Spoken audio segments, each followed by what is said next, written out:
السلام علیکم ورحمۃ اللہ وبرکاتہ۔ عزیز ناظرین و ناظرات، سورۃ الصف کی دوسری نشست میں آپ سب لوگوں کا استقبال ہے۔ آج جو آیات جن کا مطالعہ کرنے جا رہے ہیں ہم لوگ، اس میں دو بہت ہی خاص باتیں ہیں جس کو میں تمہیداً آپ لوگوں کے سامنے بیان کرنا چاہتا ہوں۔ ایک تو یہ ہے کہ اللہ کے رسول صلی اللہ علیہ وسلم کی آمد کی بشارت آسمانی صحائف میں، مطلب نہ صرف تورات اور انجیل اور دوسری صحائف میں بھی اللہ کے رسول صلی اللہ علیہ وسلم کی آمد کی بشارتیں ملتی ہے۔ اسی سلسلے کی ایک آیت اس سورہ مبارکہ کے اندر ہے۔ آج انشاءاللہ تعالی آیت نمبر 5 سے آگے ہم لوگ تلاوت کریں گے، اس کی ترجمانی کریں گے، اور انشاءاللہ تعالی ہر آیت کی مزید تفسیر آپ لوگوں کے سامنے بیان کی جائیں گی۔ تو اللہ کا نام لے کر میں شروع کرتا ہوں۔ اعوذ باللہ من الشیطان الرجیم، بسم اللہ الرحمن الرحیم۔ وَإِذْ قَالَ مُوسَىٰ لِقَوْمِهِ يَا قَوْمِ لِمَا تُؤْذُونَنِي وَقَدْ تَعْلَمُونَ أَنِّي رَسُولُ اللَّهِ إِلَيْكُمْ فَلَمَّا زَاغُوا أَزَاغَ اللَّهُ قُلُوبَهُمْ وَاللَّهُ لَا يَهْدِي الْقَوْمَ الْفَاسِقِينَ۔ وَإِذْ قَالَ مُوسَىٰ، اور یاد کرو جب موسیٰ نے اپنی قوم سے کہا، یا قوم، اے میری قوم، لِمَا تُؤْذُونَنِي، تم کیوں مجھے اذیت دیتے ہو، وقت تعلمون، اور حالانکہ تم یہ جانتے ہو، انی رسول اللہ علیکم، کہ میں تمہاری طرف اللہ کی طرف سے بھیجا ہوا رسول ہوں۔ فلما زاغوا ازاغ اللہ قلوبہم، اور جب انہوں نے، یہود نے کجروی اختیار کی، ٹیڑھاپن اختیار کر دیا، تو اللہ تعالیٰ نے بھی ان کے دلوں کو ٹیڑھا کر دیا، کجرو کر دیا۔ واللہ لا یہدی القوم الفاسقین، اور بے شک اللہ تعالیٰ نافرمان اور فاسق قوم کو ہدایت نہیں دیتا۔ عزیز ناظرین، السلام علیکم۔ پچھلی نشست میں ہم نے دیکھا کہ سورہ صف کی جو پورا شان نزول بیان کی جاتی ہے وہ یہ ہے کہ اسلام کی راہ میں جد و جہد سے دل چرانا کی بات ہو رہی تھی، اور اسی میں اللہ تعالیٰ نے ایک جو ہدایت بنیاداً مرصوصہ کی دی کہ جو ہے صف بنا کر مضبوطی کے ساتھ جو اللہ کی راہ اور اللہ کی جد و جہد میں جو ہے مسلمانوں کو کھڑے ہونا چاہیے۔ اب اسی کے بعد یہ اگلا مضمون یہاں پر جس کی تلاوت آپ کے سامنے کی گئی ہے، تو یہاں پر ٹاپک چینج ہو کے ڈائریکٹلی جو ہے موسیٰ علیہ السلام سے جو ہے خطاب، موسیٰ علیہ السلام کا جو تذکرہ یہاں پر کیا جا رہا ہے، تو مجھ میں پہلے ذہن میں بات آتی ہے کہ موسیٰ علیہ السلام کا اس ٹاپک سے کیا کوریلیشن ہے؟ پہلی بات تو یہ سمجھنا چاہیے کہ بنی اسرائیل کی جو تاریخ رہی ہے اس میں حضرت موسیٰ علیہ السلام اور حضرت عیسیٰ علیہ السلام، ان کی تاریخ قریش کفار کو اچھی طریقے سے معلوم تھی، اور اللہ کے رسول صلی اللہ علیہ وسلم کے زمانے میں خود یہود تھے، اور جو یہود اللہ کے رسول صلی اللہ علیہ وسلم کے مخاطبین میں سے تھے تو وہ بھی جانتے تھے اپنی تاریخ کو، اور اس وقت کے کفار قریش اور مکہ کے قریش جو ہے وہ بھی جو ہے بنی اسرائیل کی تاریخ کو اچھی طریقے سے جانتے تھے۔ یہاں یہود کے سامنے اور وہ ضعیف الایمان مسلمان جو اس وقت موجود تھے، ان لوگوں کو یہود کی مثال اس لیے دی جا رہی ہے کہ یہود نے جو کچھ بھی اپنے رسول کے ساتھ میں کیا اور جو نافرمانی کی، اور خاص طور پر جہاد اور قتال کے سلسلے میں یہود نے اپنے رسول کی جو نافرمانی کی ہے، جس کا قرآن مجید میں جا بجا ذکر آتا ہے، اور جس کا انشاءاللہ تعالی ہم اس کی مثالیں ہمارے ناظرین کے سامنے پیش کریں گے، تو اللہ تعالیٰ یہود کی مثال کو ان تمام لوگوں کے سامنے رکھتا ہے، بلکہ تمام انسانوں کے سامنے رکھتا ہے کہ اللہ کے راستے میں کس طریقے سے، جیسا آپ نے کہا کہ جی چرانا، تو جو جان اللہ تعالیٰ کی دی ہوئی ہے وہ جو ہے اپنی جان سے جو ہے انسان اپنے مال اور جان سے اللہ کے راستے میں اس نے کام کرنا چاہیے، اور اس کے دین کے غلبے کے لیے کوشش کرنا چاہیے۔ یوں نہ ہو یا ایسا نہ ہو کہ ہم یہود کی طرح جو ہے یا ان کی روش پر ہم چلے، جس طریقے سے انہوں نے اپنے رسول سے کہا کہ تم جاؤ، اذهب انت و ربک فقاتلا، تم جاؤ اور تم اور تمہارا رب جو ہے دشمنوں سے لڑو۔ فلسطین کی جس شہر میں جانے کی حضرت موسیٰ علیہ السلام نے بات کی تھی، تو یہودیوں کا یہ جواب تھا۔ تو یہ سب باتوں سے جو ہے ضعیف الایمان مسلمان جو ہیں، اور خاص یہود اور مشرکین جو ہے، ان کو یہ کہا جا رہا ہے کہ اللہ کے راستے میں جو ہے کس طریقے سے کام کرنے کی ضرورت ہے، اور یہود کی یہ مثال یہاں دی گئی۔ جی بالکل، جیسا جو آپ نے بات کہی، اگر اس کو ہم لب لباب سمجھے تو وہ یہ ہے کہ یہود جو تھے وہ پچھلی امت مسلمہ تھی، جی اور اب نئی امت مسلمہ کی جب تشکیل دی جا رہی تھی تو انہیں بالکل واضح طور پہ بتایا گیا کہ پچھلی امت مسلمہ کا کیا رویہ اپنے رسول کے تئیں، اور جو کاز اور جو کام اللہ نے ان کے سپرد کیا تھا ان کا کیا رویہ تھا۔ اب ان کے رویے کی روشنی کے اندر مسلمانوں کو اس بات کی تعلیم دی جا رہی ہے کہ دیکھو پچھلی امت مسلمہ اس وجہ سے جو ہے معزول کر دی گئی تھی، اگر تمہارا رویہ بھی ایسا رہے گا تو یہ بالکل ہی غلط بات ہوں گی۔ تو اس لیے ان کو فار ایگزامپل ان کو بتایا جا رہا ہے کہ پچھلی امت کا جو رویہ تھا وہ رویہ آپ کا نہیں ہونا چاہیے، اور امت کا جو رویہ ہے پچھلی امت مسلمہ کا، اور جو ریلیشن شپ جو رسول کے ساتھ ہونی چاہیے کہ وقالوا سمعنا واطعنا، کہ ہم نے رسول کے زبانی کوئی بات سنی اور فوراً اس پہ جو ہے اطاعت کی، وہ رویہ وہاں پر ان کے یہاں نہیں ملتے۔ لیکن یہاں پر جو ایک اسپیسیفک بات جو کہی جا رہی ہے وہ یہ کہ حالانکہ تم خوب جانتے ہو کہ میں تمہاری طرف اللہ کا بھیجا ہوا رسول ہوں۔ تو مطلب یہ موسیٰ علیہ السلام یہود کے بہاف پر یہ بات کہہ رہے کہ تم جانتے ہو کہ میں اللہ کا رسول۔ تو ان الفاظ کا کیا بیک گراؤنڈ ہے جس کے پورے کنوکشن کے بعد موسیٰ علیہ السلام کہہ رہے تم جانتے ہو اور اس کے بعد میری جو ہے نافرمانی کرتے ہو؟ جی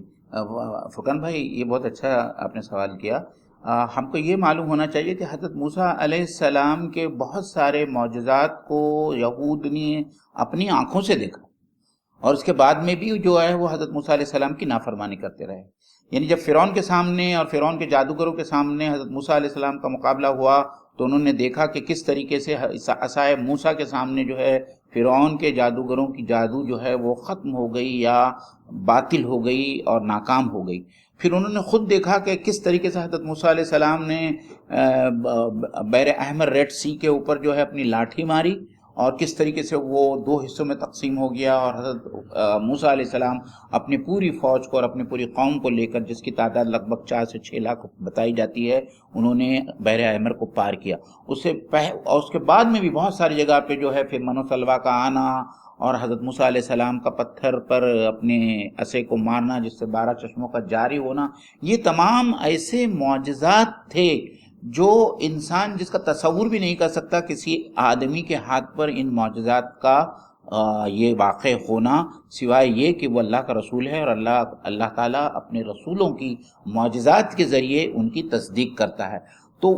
مطلب یہ جو بات کہی جا رہی کہ تم جانتے ہو اچھے طریقے سے کہ میں اللہ کا رسول ہوں، اس کے بعد میں بھی تم میری نافرمانی کر رہے ہو۔ تو جو بات کہی گئی ہے وہ اس پرسپیکٹیو اور اس کانٹیکس میں کہی گئی ہے کہ یہود نے من حیث القوم حضرت موسیٰ علیہ السلام کے بہت سارے معجزات کو اپنی آنکھوں سے دیکھا تھا، اس کے بعد اور ان کو اس بات کا یقین ہونا چاہیے تھا کہ یہ اللہ تعالیٰ کے رسول ہے۔ اس کے بعد میں، اور اگر یقین تھا بھی تو یقین ہونے کے بعد میں بھی اگر وہ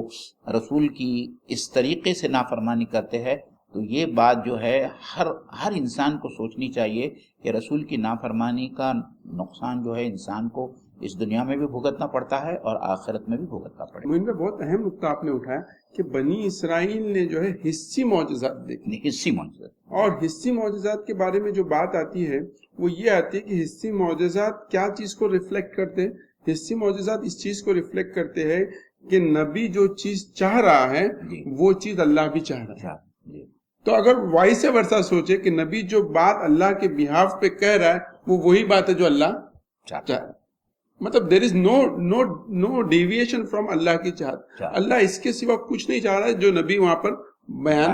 کر رہا ہے۔ تو اسی لیے مفسرین حضرات نے، فرقان بھائی، یہ جو اذیت کا لفظ جو استعمال کیا ہے قرآن مجید میں، اس کی تشریح بھی اسی طریقے سے کی ہے کہ حضرت موسیٰ علیہ السلام کے پیروکار نے حضرت موسیٰ علیہ السلام کو ذاتی طور پر کوئی ایسی اذیت نہیں دی جو اللہ کے رسول صلی اللہ علیہ وسلم کے ساتھ میں جو معاملہ ہوا کہ اہل قریش نے آپ کو ایون قتل کرنے کی اور ہلاک کرنے کی، نعوذ باللہ من ذالک، کوشش کی اور آپ کو بہت سارے طریقوں سے ستایا۔ تو یہ معاملہ حضرت موسیٰ علیہ السلام کے ساتھ میں نہیں ہوا۔ یہود نے حضرت موسیٰ علیہ السلام کو کوئی ذاتی جو ہے تکلیف یا ٹارچر یا یہ نہیں کیا، لیکن یہاں جو اذیت کی بات حضرت موسیٰ علیہ السلام کر رہے ہیں اور کہہ رہے ہیں، اس کی مفسرین نے اس کی تشریح اس طریقے سے کی ہے کہ جب رسول کے سامنے اللہ کے احکام کی نافرمانی ہو اور اس کی شریعت کو پامال کیا جائے تو یہ بجائے خود جو ہے اس قوم کے ایمانی ضعف کو ثابت کرتا ہے اور اظہار کرتا ہے، اور اسی لیے نبی کو اس سے کیا ہوتی ہے؟ اذیت پہنچتی ہے، تکلیف پہنچتی ہے کہ کیا کہیں اس کی تربیت میں کوئی یہ تو نہیں رہے گی، کسر تو نہیں رہے گی کہ کیوں اس کی قوم جو ہے اتنا سب دیکھنے کے باوجود بھی رسولوں کی، اپنے رسول کی اور اللہ کی احکام کی نافرمانی کرتی ہے۔ جی بالکل، ہم آیت کے اگلے پارٹ کی طرف بڑھتے ہیں کہ پھر جب انہوں نے ٹیر اختیار کی تو اللہ نے ان کے دل ٹیرے کر دیے۔ جی اب مومن بھائی یہاں پر ایک چیز کا تو یہ ہے کہ بنی اسرائیل نے ٹیر اختیار کی، یا بنی اسرائیل کے لوگوں نے جو ہے غلط روش اختیار کی، پھر اللہ تعالیٰ کہتا ہے پھر اللہ نے بھی جو ہے ان کے دل جو ہے ٹیرے کر دیے۔ تو یہ کیا معاملہ ہے؟ یہ اللہ تعالیٰ کی ایک سنت ہے۔ یہ سنت کو اللہ تعالیٰ نے قرآن مجید میں بہت ساری جگہوں پر بیان کیا ہے کہ دیکھیے اللہ تعالیٰ جبر کا قائل نہیں ہے۔ اگر جبر ہوتا تو پھر جزا کا سوال بھی نہیں ہوتا، اور جبر نہیں ہے۔ یہ جو ہے تمہارے نزدیک جو تم کو اختیار دیا گیا ہے کہ تم صحیح بنو، صحیح راستے پر چلو، نیکی پہ کام کرو، منکرات سے بچو، اور اس کے اوپر کوئی اگر جبر ہوتا کہ اللہ اگر چاہتا کہ تو سبھی لوگ فرشتوں کی طریقے سے جو ہے نیک بن جاتے، تو پھر ان کو جنت کیوں دی جاتی؟ تو اس کو اسی طریقے سے سمجھایا گیا ہے کہ اللہ تعالیٰ نے تمام انسانوں کو دونوں راستے جو دیے، ہم نے جیسا قرآن مجید میں بہت ساری جگہ پہ آتا ہے کہ ہم نے آپ کے سامنے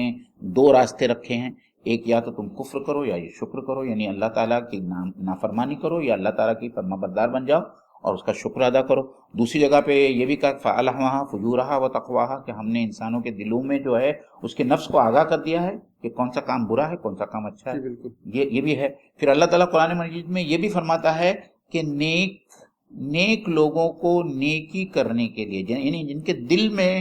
نیکی کرنے کا جذبہ ہوتا ہے اور ولولہ ہوتا ہے اور رجحان ہوتا ہے، اللہ تعالیٰ اس کو نیکی کے راستے پر چلنا اس کو کیا کر دیتے ہیں؟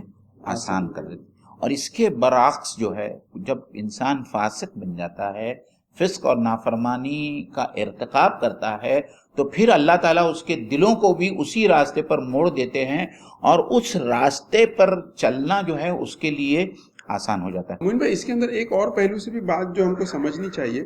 کہ جو آپ نے جس کی طرف اشارہ کیا کہ انسان کے اندر بنیادی طور پر دونوں خیر اور شر کا جو ہے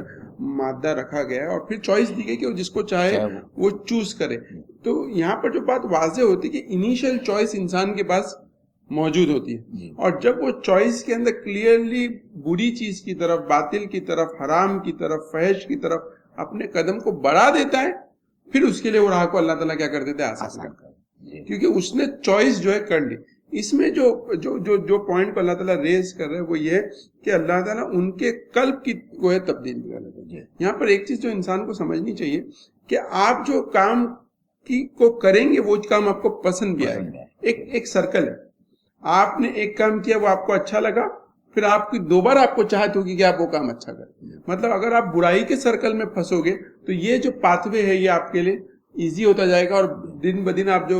دلدل میں اتر رہے۔ اس کے بالمقابل ایک دوسرا پاتھ وے بھی ہے جو خیر کا ہے۔ اگر ایک انسان ایک اچھے کام کو، خیر کو، ایک نیکی کو، ایک حلال کو پسند کرے اپنے لیے، اور جب اس کو کرے تو اس کو بہتر لگے گا، اس کا دل بہتر ہوگا، پھر وہ آہستہ آہستہ اور اس کو اچھا لگے وہ اور کرے گا، پھر اور کرے، لیکن یہ راستہ اس کو کس کی طرف لے کے جائے گا؟ اوپر کی طرف، اور بدی کا راستہ اس کو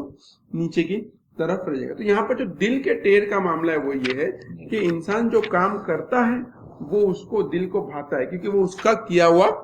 کام ہے، تو نیچرلی پھر اس کا انکلینیشن بری کی طرف ہو جاتا ہے، الا یہ کہ انسان برا کام کرے اور جب اس کو احساس ہو تو فوراً اللہ کی طرف رجوع کرے، اللہ سے توبہ کرے یا اس کو جو ہے کمپنسیٹ کرے۔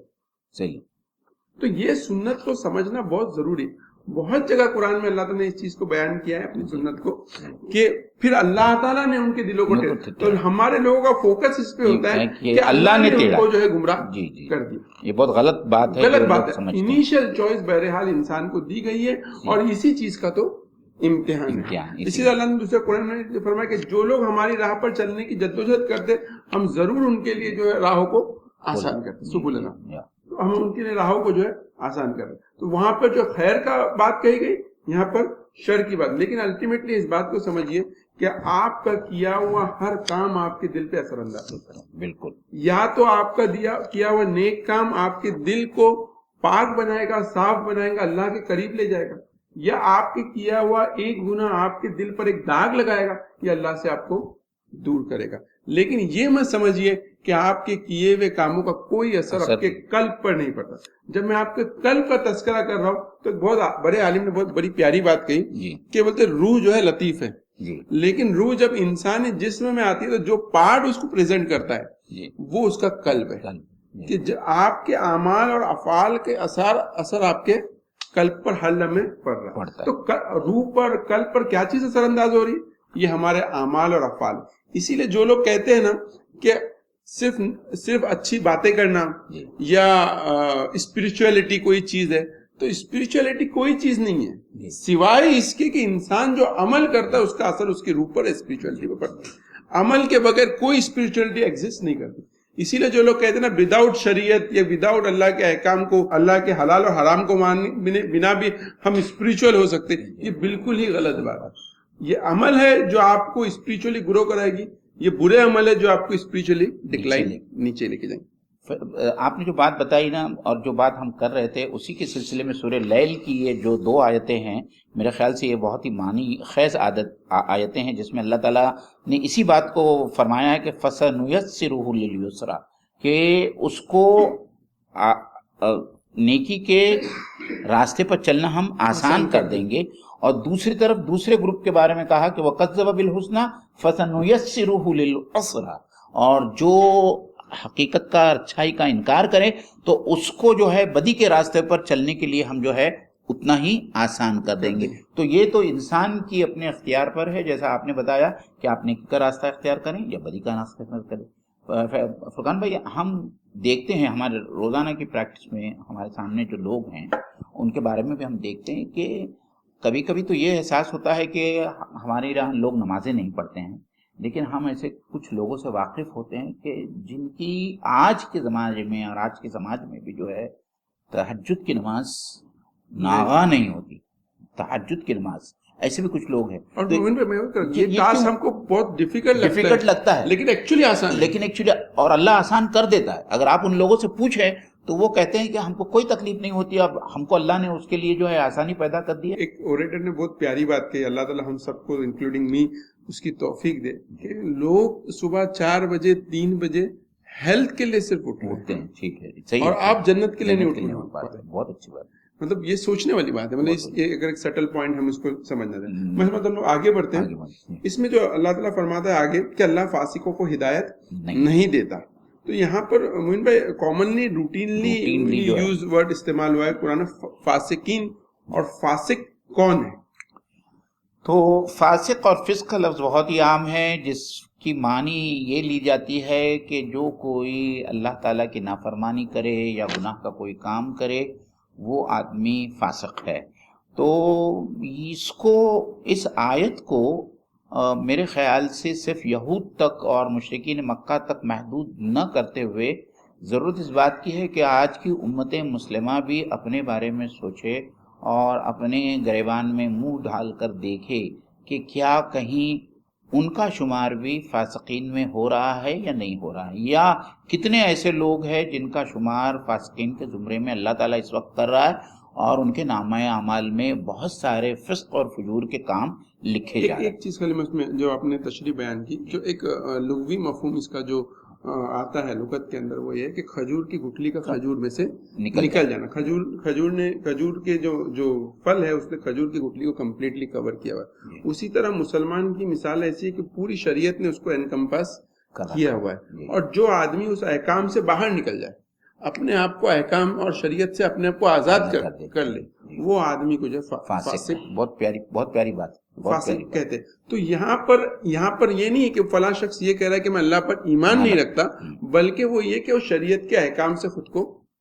کیسے اس نے اپنے زندگی کے ارد گرد اوڑھ کر رکھا ہے. اگر وہ اس سے باہر نکل جاتا ہے تو پھر وہ ظاہری بات ہے کہ فاسق ہو جاتا ہے. اور یہ اللہ تعالیٰ کی سنت, اللہ تعالیٰ خود بیان کرتا ہے کہ ایسے قوم کو اللہ تعالیٰ ہدایت نہیں دیتا. تو یہاں وہاں دیکھنے کے بجائے آج ہماری امت کو اپنے گریبان میں جھانک کر دیکھنے کی ضرورت ہے کہ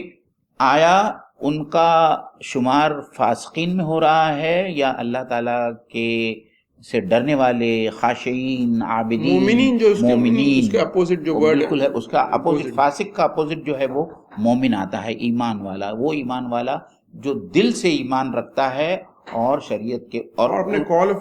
فعل سے جو ہے وہ اپنے ایمان کی تصدیق کرتا ہے. مطلب سیدھی سی بات ہے، مومن وہی ہے جو اپنے قول و فعل سے اپنے ایمان کی تصدیق کرتا ہے. اسی لیے ہم بار بار کہتے ہیں اقرار باللسان و تصدیق بالقلب، اسی سے جو ہے ایمان بنا ہے. خالی زبان درازی یا زبانی جمع خرچ کرنے سے جو ہے مومن جو ہے ایمان والا، کوئی بھی انسان ایمان والا نہیں بنتا. تو یہی بات جو ہے اللہ تعالیٰ نے ایک بہت ہی بڑا اصول ہے، یعنی اللہ تعالیٰ کی سنت ہے. اللہ تعالیٰ قرآن مجید میں کہتا ہے کہ اللہ تعالیٰ کی سنت کبھی بھی تبدیل نہیں ہوتی. تو اللہ تعالیٰ کی یہ جو سنت ہے، یہ قاعدہ جس کو پرنسپل کہتے ہیں، یہ سنت سے مراد وہ سنت نہیں. سنت یہاں جو اللہ تعالیٰ نے لفظ استعمال کیا ہے قرآن مجید میں، یہ اللہ تعالیٰ کا ایک بنا ہوا پرنسپل ہے، اور اس پرنسپل سے اللہ تعالیٰ کبھی بازو ہٹتا نہیں. تو اگر ہم فاسق ہیں تو ہم کو بھی ہدایت نہیں ملے گی. یہاں پہ وہی چیز کو جو اپنی بات نقطہ بیان کیا، اسی کو جو اگر ایلابریٹ کرے کہ فاسقوں کو اللہ ہدایت نہیں دیتا. آج ہم اپنی حالات پہ غور کریں. ہم ہندوستان میں رہتے ہیں، ہم پریشان حال ہیں، ایسے مسائل سے جوجھ رہے ہیں کہ جب بھی آپ کسی بڑے سے بڑے اسلامک اسکالر کو سنیں تو وہ کوئی ایسا حل پیش نہیں کر پا رہا جس سے امت مسلمہ جو مشکل سے باہر نکلے. تو مطلب یہ کہ اس کو کوئی راہ یا اس کو کوئی ہدایت سلیوشن کی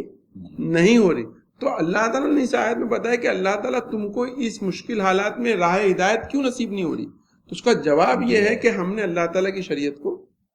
چھوڑ دیا. اگر ہم بحیثیت من حیث القوم، ہماری آبادی کا اکثریت کا لوگ طبقہ وہ ہے جن کا شریعت سے کوئی سروکار نہیں ہے. جب سروکار ہی نہیں ہے تو اللہ تعالیٰ کہتے ہیں کہ جب تم نے شریعت کو چھوڑ دیا تو اب میں تم کو ہدایت نہیں دوں. ہدایت کس معاملات میں؟ دنیا میں معاملات. یہاں پہ بات کس چیز کی ہو رہی ہے؟ اللہ کے دین کی راہ میں جد و جہد کی. اللہ تعالیٰ کہتا ہے پھر اب میں تم کو نہ دین پہ عمل کرنے کی توفیق دوں گا،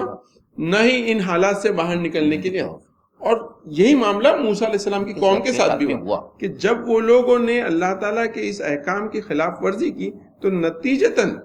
وہ لوگ جو ہے جو صحرائے سینا تھا اس میں بھٹکا دیے گئے. 40 سال ان کو اب ہدایت اللہ نے نہیں. اللہ نے کہا حضرت موسیٰ علیہ السلام سے کہ تیری قوم کو میں 40 سال تک بھٹکاتے رہوں گا، اور وہ اس صحرائے سینا میں بھٹکتے رہے. ان سے وعدہ کس چیز کا تھا؟ کہ فلسطین کا اتنا خوبصورت شہر اس میں ملنے والا تھا. انہوں نے ہدایت کو فالو نہیں کیا. نتیجہ یہ ہوا کہ 40 سال تک وہ بھٹکتے رہے. ان کے لیے ہدایت کا کوئی سامان وہاں پر اور نہیں ہوا. میرے خیال سے ہم اپنے قوم کے لیے ایک اور بات پیش کریں کہ اللہ تعالیٰ ایسے لوگوں کو اور زیادہ آزمائش میں مبتلا کرتا ہے. مطلب گناہ کے سلسلے میں اور دوسرے سلسلے میں ہم زیادہ آزمائش اور فتنے کا شکار ہوتے ہیں. جس طریقے سے حضرت موسیٰ علیہ السلام کی ایک قوم تھی جو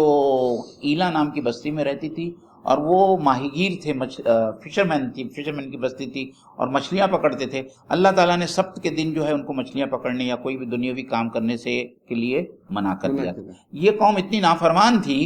تو اللہ تعالیٰ نے ان کو اور زیادہ نافرمان بنانے کے لیے ان کو اور زیادہ مزید فتنے میں ڈالا. یہ سننے جیسا واقعہ، اور یہ قرآن مجید میں ہے سورہ اعراف کے اندر میرے خیال سے. تو ہوتا یہ تھا کہ جب وہ 6 دن جو ہے مچھلیاں پکڑتے تھے تو مچھلیاں نظر ہی نہیں آتی تھی، اور سبت کے دن مچھلیاں قرآن مجید کے الفاظ میں شرعاً وہ اچھل کر اوپر آتی تھی. ناظرین کے سبت مطلب سنیچر کے دن جو ان کے نزدیک بہت ہی جمعہ ہے ان کا، یہود کا. تو سنیچر کے دن جس دن ان کو شکار کرنا منع تھا، دنیاوی کام کرنا منع تھا، اللہ تعالیٰ نے ان کو ایسی آزمائش میں ڈالا کہ مچھلیاں ابھر کر جو ہے وہ سمندر کے اس کے اوپر جو ہے سرفیس کے اوپر آتی تھی. پھر اس کے بعد انہوں نے کیا کیا، یہ ایک الگ مسئلہ ہے. لیکن اللہ تعالیٰ کی اگر ہم نافرمانی کریں گے تو اللہ تعالیٰ ہم کو مزید جو ہے فتنوں میں اور آزمائشوں میں مبتلا کرے گا. اور ہم کو راہ نجات نہیں ملے گی. جو آج امت مسلمہ کی سچویشن ہے کہ نیشنلی دیکھیے، انٹرنیشنلی دیکھیے، امت کے جو بھی گریوینسز ہیں، امت کی جو بھی مشکلات ہیں، حل ہونا تو دور بات ہے، وہ حل کا سلیوشن بھی ہم اس پہ بھی جو ہے پہنچ نہیں پا رہے. ہم آگے چلیں گے. اب اس کے بعد میں حضرت موسیٰ علیہ السلام اور قوم یہود کی مثال دینے کے بعد میں اللہ تعالیٰ حضرت عیسیٰ علیہ السلام کی طرف آ رہا ہے، کیونکہ حضرت عیسیٰ علیہ السلام کا زمانہ جیسا کہ ہم سب جانتے ہیں، اللہ کے رسول صلی اللہ علیہ وسلم 570 عیسوی میں پیدا ہوئے. تو حضرت عیسیٰ علیہ السلام کا زمانہ بہت متصل رہا ہے، اور نجران کے عیسائی وغیرہ بھی جو ہے اللہ کے رسول صلی اللہ علیہ وسلم کے پاس میں آتے تھے. تو مشرکین مکہ اور وہاں کے یہود بھی جو ہے حضرت عیسیٰ علیہ السلام کی پوری زندگی سے واقف تھے. تو اب جو ہے یہود کی مثال دینے کے بعد میں حضرت عیسیٰ علیہ السلام کی مثال دی جا رہی ہے. اور حضرت عیسیٰ علیہ السلام کے ساتھ میں یہود نے کیا کیا اور خود عیسائیوں ان کے پیروکاروں نے کیا کیا جو ہے ہم انشاءاللہ تعالیٰ اس کو اس آیت کے ذیل میں سمجھنے کی کوشش کریں گے. وَإِذْ قَالَ عِيسَى ابْنُ مَرْيَمَ يَا بَنِي إِسْرَائِيلَ إِنِّي رَسُولُ اللَّهِ إِلَيْكُمْ اور یاد کرو کہ جب حضرت عیسیٰ ابن مریم نے کہا یا بنی اسرائیل، اے بنی اسرائیل، انی رسول اللہ علیکم، میں تمہارے طرف اللہ کی طرف سے رسول بنا کر بھیجا گیا، مصدقا لما بین یدی من التورات، اور اس کی میں تصدیق کرتا ہوں جو مجھ سے پہلے تورات آئی ہے اس میں جو کچھ ہے، وہ مبشرم برسول یأتی من بعد اسمہ احمد، اور میں بشارت دیتا ہوں اس رسول کی جو میرے بعد آنے والا ہے اور جس کا نام ہوگا احمد۔ فلما جاءہم بالبینات قالوا ھذا سحر مبین، اور انہوں نے جب یہ روشن نشانیاں آنے کے بعد میں انہوں نے کہا کہ ھذا سحر مبین، یہ تو کھلا ہوا جادو ہے۔ جی بالکل، میں یہاں پر امیڈیٹلی موسیٰ علیہ السلام کے ایگزامپل کے بعد جو ہے اللہ تعالیٰ نے جو ہے عیسیٰ علیہ السلام کا ایگزامپل دیا ہے۔ یہاں پر بھی جو کامن ڈینومینیٹر ہے وہ دراصل بنی اسرائیل ہے، کہ بنی اسرائیل کا رویہ عیسیٰ علیہ السلام کے ساتھ کیا تھا۔ عیسیٰ علیہ السلام اور بنی اسرائیل کے درمیان جو اینڈ میں جو کلائمیکس ہوا ہے، جہاں پر بنی اسرائیل نے عیسیٰ علیہ السلام پر طرح طرح کے الزامات لگائے۔ جب عیسیٰ علیہ السلام نے اپنی دعوت اور تبلیغ اور اسپیشلی بنی اسرائیل کو ان کی غلطیوں سے آگاہ کیا، تو وہاں پہ کلائمیکس پوائنٹ یہ ہوا کہ بنی اسرائیل نے یہ کہا کہ دراصل عیسیٰ علیہ السلام کوئی سچے نبی نہیں، انفیکٹ یہ ہے کہ ان کے اوپر کوئی جن یا کوئی عفریت آ گیا ہے، اور جس کے ذریعے جو یہ سارے جو ہے شعبدے بازی جو معجزات وہ دکھا رہے تھے اس کے بارے میں کہتے ہیں یہ تو کھلا کھلا جادو ہے، یہ معجزات نہیں ہے۔ تو یہاں پر مومن بھائی، یہاں پر یہ جو بیچ میں جو اللہ تعالیٰ نے دو چیزیں کہی ہے کہ انہوں نے بھی کہا تھا کہ میں جو ہے تمہاری طرف اللہ کا بھیجا ہوا رسول ہوں اور تورات کی تصدیق کرتا ہوں، تو یہ کیوں یہ جو سورہ صف کا جو عمود ہے اس کے اس میں کیوں آ رہا ہے؟ پہلی بات فرقان بھائی دیکھو، حضرت عیسیٰ علیہ السلام کا جو یہ قول آیا ہے اس میں 3 باتیں بیان کی گئی ہے، اور یہ تینوں باتیں اپنی طور پر بہت ضروری ہے سمجھنے کے لیے، اور چونکہ بات بنی اسرائیل کی ہو رہی ہے تو ناظرین یہ بھی سمجھ لے کہ حضرت عیسیٰ علیہ السلام بنی اسرائیل کے آخری پیغمبر ہیں، اور بنی اسرائیل ہمیشہ یہ ان کا اپنا خود کا مفروضہ تھا کہ پیغمبر صرف جو ہے بنی اسرائیل میں ہی پیدا ہو سکتا ہے، اور وہ آخری نبی کے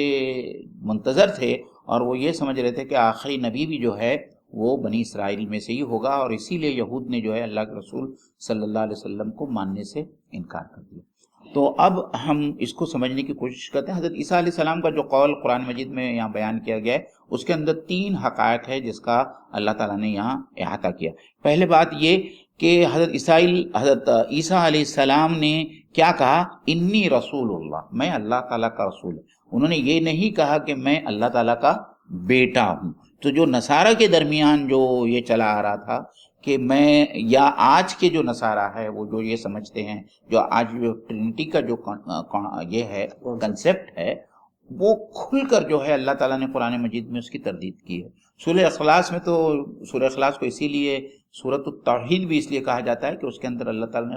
ایک دم ایکسپلیسٹلی یہ بیان کیا کہ اللہ تعالیٰ نہ کسی کا باپ ہے، نہ اللہ تعالیٰ کسی کا بیٹا ہے۔ تو یہاں پہ بھی اس کی تردید کی گئی۔ یہاں پہ بھی جو ہے حضرت عیسیٰ علیہ السلام کے زبانی جو بات کہی جا رہی ہے کہ میں اللہ کا رسول ہوں، نہ کہ انہوں نے یہ کہا کہ میں اللہ کا بیٹا ہوں۔ اور دوسری بات یہ کہی کہ میں تمہاری طرف بھیجا گیا ہوں۔ اس بات کو ہمارے ناظرین سمجھ لیں کہ اللہ کے رسول صلی اللہ علیہ وسلم سے جتنے انبیاء آئے وہ اپنی اپنی قوم کی طرف، اپنے اپنے ملک کی طرف ایک خاص ٹیریٹری میں ایک خاص وقت کے لیے بھیجے گئے۔ کسی کے لیے بھی اللہ تعالیٰ نے قرآن مجید میں یہ نہیں کہا ہے کہ وہ تمام انسانوں کے لیے رسول بنا کے بھیجا ہے، جی بالکل، جو اللہ کے رسول صلی اللہ علیہ وسلم کے بارے میں کہا گیا۔ تو حضرت عیسیٰ علیہ السلام کے ماننے والے، یا آج ہم اس بات کو سمجھے کہ حضرت عیسیٰ علیہ السلام کا ایک قول انجیل میں ملتا ہے کہ میں تو بنی اسرائیل کے کھوئے ہوئے بھیڑوں کو تلاش کرنے کے لیے بھیجا گیا ہوں، یعنی میں بھی صرف بنی اسرائیل کے لیے نبی یا رسول بنا کر بھیجا گیا ہوں۔ یہ ان کا ایک دوسری بات ہے جو ان کے زبان سے کہی گئی ہے۔ اور تیسری بات جو بہت اہم ہے، جس کے بارے میں یہ جس کی معنی یہ ہوتی ہے کہ مجھ سے پہلے جو میرے بارے میں پیشن گوئیاں تورات میں ہوئی ہے، یا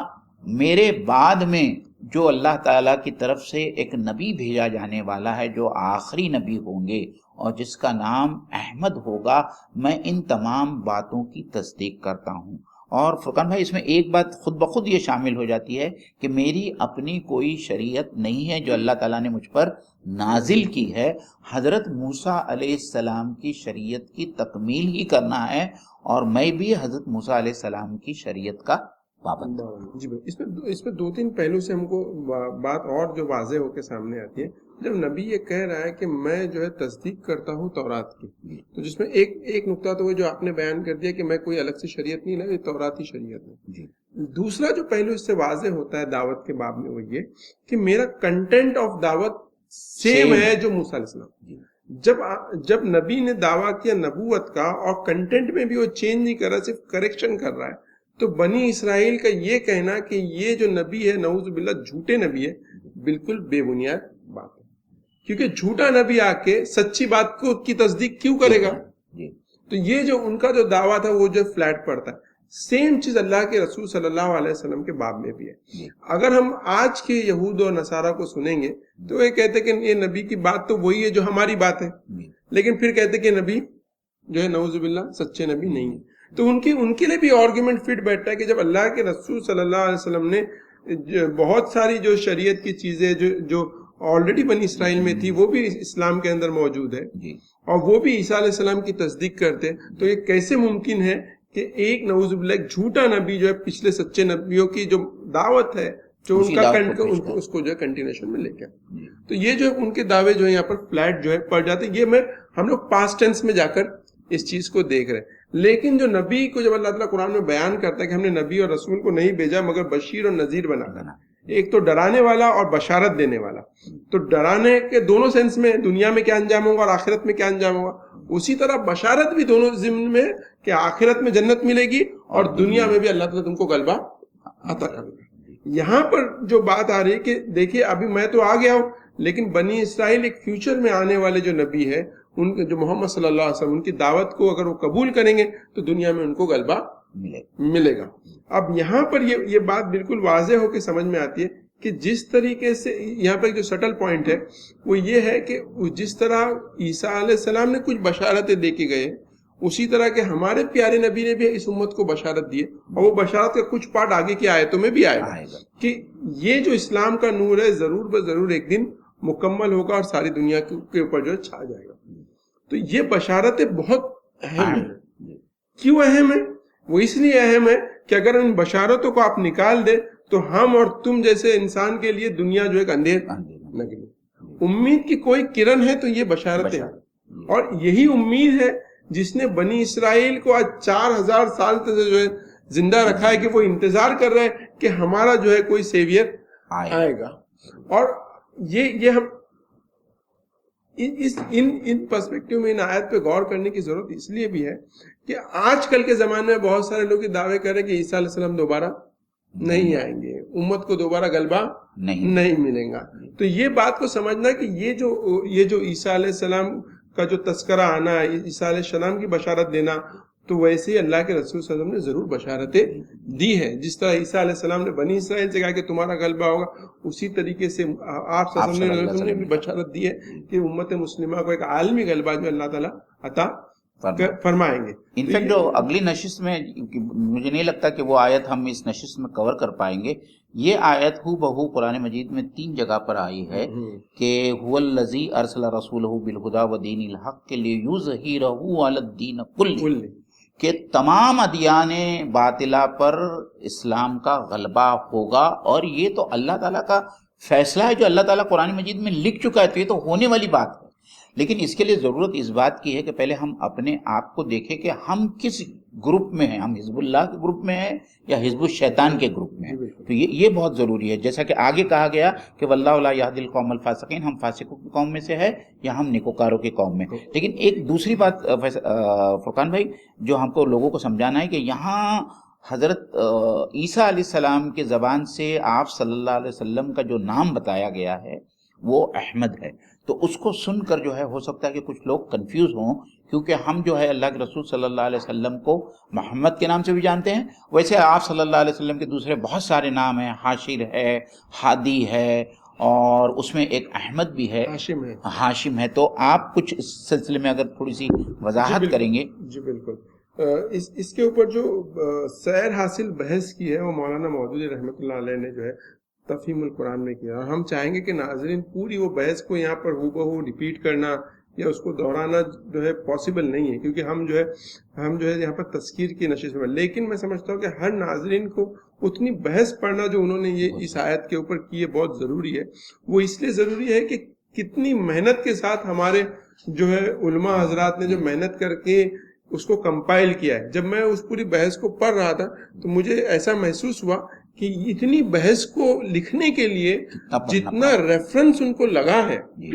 وہ ریفرنس کے لیے ہمارے جیسے افراد کی لائف ٹائم درکار اور اسپیشلی خاص طور پر انجیل برنباس کا جو انہوں نے جو معاملہ لکھا ہے، آپ وہ ناظرین کو بتائیں تو میرے خیال سے لوگوں کا احساس ہوگا کس قدر دقیق وہ ریسرچ ہے، اور اس کو کس طریقے سے بہت ہی مختصر انداز میں جو ہے مولانا نے. اس میں سمری یہی ہے کہ بنیادی طور پر عیسائی جو ہے جن 4 انجیل کو پڑھتے ہیں اس میں جو ورڈ آیا ہے وہ پرولیکٹس آیا ہے، تو وہاں پر وہ ورڈ کی جگہ پہ دوسرا ورڈ جو ہے جس کے معنی جو ہے اس میں آتے جو آپ صلی اللہ علیہ وسلم کے معنی سے میچ کرتے. نمبر 1 چیز. دوسری انجیل بربناس وہ انجیل ہے جہاں پر باقاعدہ احمد ورڈ استعمال کیا گیا. لیکن انجیل بربناس کو جو عیسائی ہے یا پاپ اور ویٹیکن یہ کہتا ہے کہ یہ انجیل جو ہے سچی نہیں ہے، لیکن اس کے اوپر مولانا نے پورا ڈسکرپشن لکھے کہ کس طرح انجیل بربناس کو چھپانے کی کوشش کی گئی. دوسرا جو الزام جو سب سے بڑا انجیل بربناس جس پہ ورڈ احمد کا تذکرہ آیا وہ یہ کیا گیا کہ یہ انجیل جو ہے چونکہ اس پہ احمد نام آیا ہے اور عیسیٰ علیہ السلام کو اسپیشلی یہ کہا گیا کہ عیسیٰ علیہ السلام کو نبی بتایا گیا ہے، اور یہ بھی بتایا گیا کہ عیسیٰ علیہ السلام عیسائیوں میں عیسیٰ علیہ السلام کے خدا ہونے کا تصور کہاں سے آیا. تو انہوں نے اس کو جو ریجیکٹ کیا ہے وہ آپ صلی اللہ علیہ وسلم کی بعثت سے 100 سال پہلے وہاں پر ایک نوٹ کو انہوں نے ریفر کیا ہے اور بتایا کہ جن انجیل کو پوپ نے یا ویٹیکن نے ریجیکٹ کیا ہے اس میں انجیل بربناس ہے لکھی ہوئی ہے، نام لکھا ہو. تو یہ ناممکن ہے کہ ایک نام پہلے سے موجود ہو اور اس کی کتاب جو دوسری جو ہے لکھے گا. انفیکٹ یہ ہے 19ویں صدی سے پہلے مسلمان قوم اس انجیل بربناس سے واقف بھی نہیں تھی. تو مطلب کل ملا کر یہ کہ یہ جو بشارت دی گئی ہے اس کا ڈائریکٹ ورڈ انجیل بربناس میں، اور مسلمانوں کو اس کا مطالعہ کرنا چاہیے تاکہ اس کی ڈیٹیل سے آگاہ ہو. دوسرے لوگوں کو بھی انجیل بربناس کے بارے میں بتانا چاہیے کہ ایسی بھی انجیل موجود ہے جہاں پہ کلیئر کٹ عیسیٰ علیہ السلام کو نبی کی حیثیت سے پیش کیا گیا اور محمد صلی اللہ علیہ وسلم کا نام کے ساتھ جو ہے بشارت دی گئی. اور دوسری چیز جو انہوں نے اس میں جو پہلو بہت ڈیٹیل میں بحث ہے، انہوں نے ابن ہشام کو جو ہے کوٹ کیا ہے کہ وہ انجیل بربناس کے جو الفاظ کو کوٹ کر رہے ہیں سیریانی زبان میں، جبکہ آج کی جو انجیل ہے وہ یونانی سے ٹرانسفر ہو کے آئی ہے، اور سیریانی زبان میں جو الفاظ ہے وہ احمد سے جو ہے زیادہ کلوز ہے، سوریانی زبان کے اندر. تو مجھے اس میں ایک پہلو جو ناظرین کی ضرورت ہے کہ احمد کے کیا معنی. جی تو دیکھیے احمد کے معنی ہوتی ہے ایسا شخص یا ایسی ہستی جو اللہ تعالیٰ کی بے انتہا حمد اور ثنا بیان کرتا ہو. اور اللہ کے رسول صلی اللہ علیہ وسلم کی ایک حدیث ملتی ہے جس میں آپ صلی اللہ علیہ وسلم نے یہ فرمایا کہ آسمانوں میں میرا نام احمد ہے اور زمین پر میرا نام محمد ہے. تو محمد جو ہے، محمد کی معنی ہوتی ہے ایسی ہستی، ایسا شخص جس کی بے انتہا تعریف کی جائے. اور اللہ کے رسول صلی اللہ علیہ وسلم سے پہلے یہ لفظ بہت زیادہ عام نہیں تھا. اس کے اوپر بہت سارے مقالات لکھے گئے کہ آپ صلی اللہ علیہ وسلم عرب لوگ اس نام سے واقف بھی نہیں تھے، اور اس کے اوپر بہت بڑے مقالات لکھے گئے کہ کیا اللہ کے رسول صلی اللہ علیہ وسلم سے پہلے محمد نام کبھی ہوا کرتا تھا، محمد یا احمد. تو اس بات کو سمجھ لیں کہ احمد جو نام ہے اللہ کے رسول صلی اللہ علیہ وسلم کا نام آسمانوں میں ہے، اور وہاں فرشتے آپ کو احمد کے نام سے جانتے ہیں. اور محمد جو ہے پہلی بار جو ہے کسی عرب نے جو ہے کسی اپنے بچے کا نام محمد رکھا ہوگا، جس کی معنی یہ ہے کہ جس کی بے انتہا تعریف کی جائے. تو ایک مطلب یہ ہم دیکھیں 2 پہلو ہے. ایک پہلو تو یہ ہے کہ ایک ایسی ہستی ہے، ایک ایسا شخص ہے جو اللہ تعالیٰ کی بے انتہا حمد و ثنا کر رہا ہے، اور اس کے بدلے میں اللہ تعالیٰ نے اس کو جو نام دیا ہے وہ محمد دیا ہے کہ اس کی وجہ سے جو ہے اللہ تعالیٰ نے ساری دنیا میں اللہ کے رسول صلی اللہ علیہ وسلم کے نام کو جو مقبولیت دی ہے، جو شہرت دی ہے کہ لوگ ان کی حمد و ثنا بیان کرتے ہیں. اور میں ابھی آج کے اس درس میں آنے سے پہلے میں نے ایک گوگل کے اندر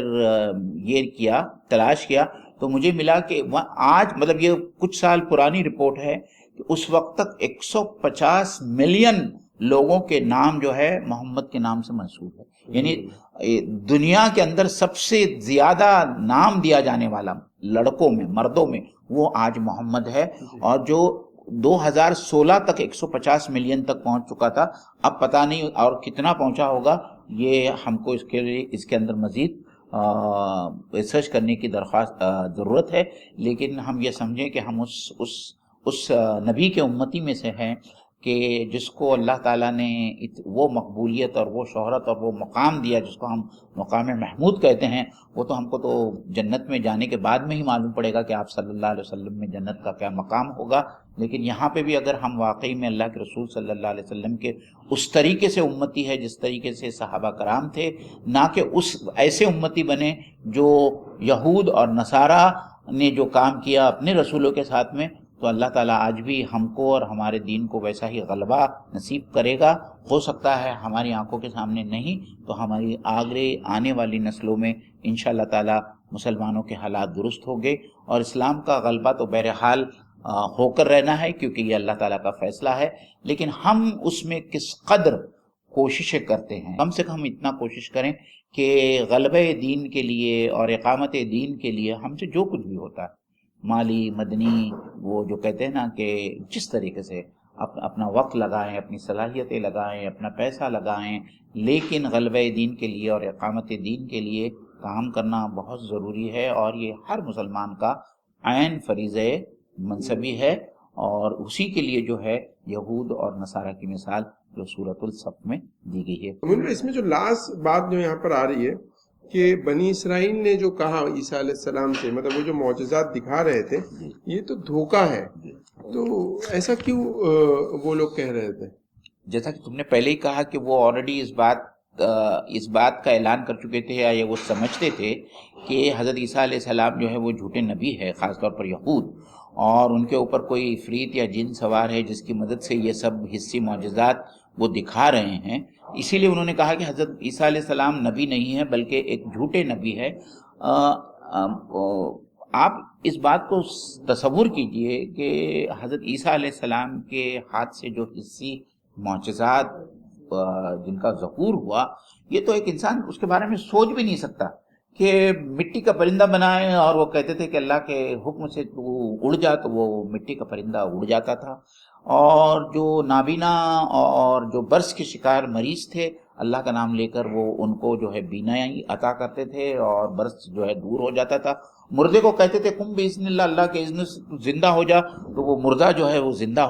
ہو جاتا تھا. آپ یقین کیجئے کہ کسی بھی عفریت، کسی بھی جن، کسی بھی بھوت یا کسی بھی ایول اسپرٹ یا جو بھی آپ نام دیں، اس کے اندر اس قسم کی صلاحیتیں یا اس قسم کی قدرت ہونا ناممکن ہے. تو اتنا دیکھنے کے بعد میں بھی اگر کوئی یہ کہے کہ یہ جادو ہے، جو بات تو آپ اور ہم سمجھ سکتے، تو یہ ناممکن ہے کہ بنی اسرائیل کے بڑے بڑے عالم نہ سمجھ سکتے ہو. بلکہ اصل مدعا یہ تھا کہ ایک دعوت کو ریجیکٹ کرنا ہے. اور ریجیکٹ کیوں کرنا ہے؟ کیونکہ اس دعوت کے نتیجے میں تکلف یا تکلیف لاحق ہونے والی. اور وہ تکلیف یہ تھی کہ آپ دعوت کو قبول کریں گے تو جدوجہد میں شریک ہونا پڑے گا. اب جدوجہد سے بچنا ہے تو اس کے اوپر اس دعوت پہ جھوٹے الزامات لگانا ہے. تو یہ بیک گراؤنڈ مائنڈ سیٹ رہتا ہے جب انسان کے اوپر کوئی بھی مشکل کام یا مشکل چیز کی دعوت دی جاتی ہے تو وہ کہتا ہے کہ اتنے مشکل کام سے تو ایک آسان کام کر لیتے. یہ تو بات غلطی ہوگی. یا یہ کہتے کہ بھائی یہ مشکل کام ہے تو سارے مسلمان کیوں نہیں کر رہے؟ تو وہی لوگ کمفرٹ زون سے باہر نکلنا چاہتے ہیں. اور دوسری بات یہ ہے کہ جب کوئی دعوت کے نتیجے میں کوئی کام کرنا پڑے تو اس کام کے لیے اپنے دل کو، اپنی طبیعت کو، اپنے مزاج کو آمادہ نہیں پاتے تو وہ دعوت کو آؤٹ رائٹ جو ہے ریجیکٹ کرنے کے لیے اس طرح کی باتیں کرتے. میں آخری بات کہہ کے اپنی بات ختم کروں گا. جو آپ نے کہا نا، یہ بہت صحیح بات کہی کہ یہود علماء جانتے تھے کہ اللہ کے رسول صلی اللہ علیہ وسلم وہی نبی ہے جن کی پیشن گوئی تورات میں کی گئی. اور اس کی بہت اچھی مثال جو ہے جنگ خیبر کے وقت ہوئی، جب حضرت صفیہ رضی اللہ تعالیٰ عنہ نے اپنے باپ، جو یہودی کی بیٹی تھی، دو یہودی عالم کی بیٹی تھی، وہ اپنے باپ اور چچا کو یہ کہتے ہوئے سنا کہ ہم اپنے دل سے جانتے ہیں اور مانتے ہیں کہ یہ وہی رسول ہے جس کی پیشن گوئی کی گئی ہے، لیکن ہم کس طریقے سے اس کو رسول مانیں، کیونکہ ہمارا یہ خیال ہے کہ رسول صرف بنی اسرائیل میں ہونا چاہیے، اور اگر ہم ان کو رسول مانیں تو ہماری جو دکان جو چل رہی ہے، یہ دکان جو ہے وہ ختم ہو جائیں گی۔ حضرت صفیہ رضی اللہ تعالی عنہ اپنے کان سے اپنے والد اور اپنے چچا محترم کو گفتگو کرتے ہوئے سنا، تو آپ نے جو بات کہی وہ بالکل صحیح تھی، اور یہی وجہ ہے کہ جب خیبر فتح ہوا اور حضرت صفیہ جو ہے اللہ کے رسول صلی اللہ علیہ وسلم، اور وہ جو بہت سارے اس وقت جو ہے مال غنیمت ملا تھا، اور حضرت صفیہ جو ان لوگوں کے ساتھ میں جب گرفتار ہو کر آئی تو اللہ کے رسول صلی اللہ علیہ وسلم نے نکاح کیا ان سے، کیونکہ وہ اس وقت کے یہود عالم اور ان کی بیٹی تھی، اور انہوں نے بھی ایمان اسی لیے لایا کہ انہوں نے بھی اپنے باپ اور چچا کو یہ گفتگو کرتے ہوئے سنا۔ تو انشاءاللہ تعالیٰ اس کے بعد میں اگلے جمعرات کو پھر ملاقات ہوگی، اور آگے کی آیتیں جو ہے ہم انشاءاللہ تعالیٰ اس کی تفسیر آپ کے ساتھ میں بیان کریں گے۔ ہمارے چینل کے ساتھ میں جڑے رہیے اور اپنی مشوروں سے نوازیں، انشاءاللہ تعالیٰ اللہ تعالیٰ آپ کو اس کا اجر عظیم عطا فرمائے گا۔ آخر الدعوانا ان الحمدللہ رب العالمین۔ السلام علیکم ورحمۃ اللہ وبرکاتہ۔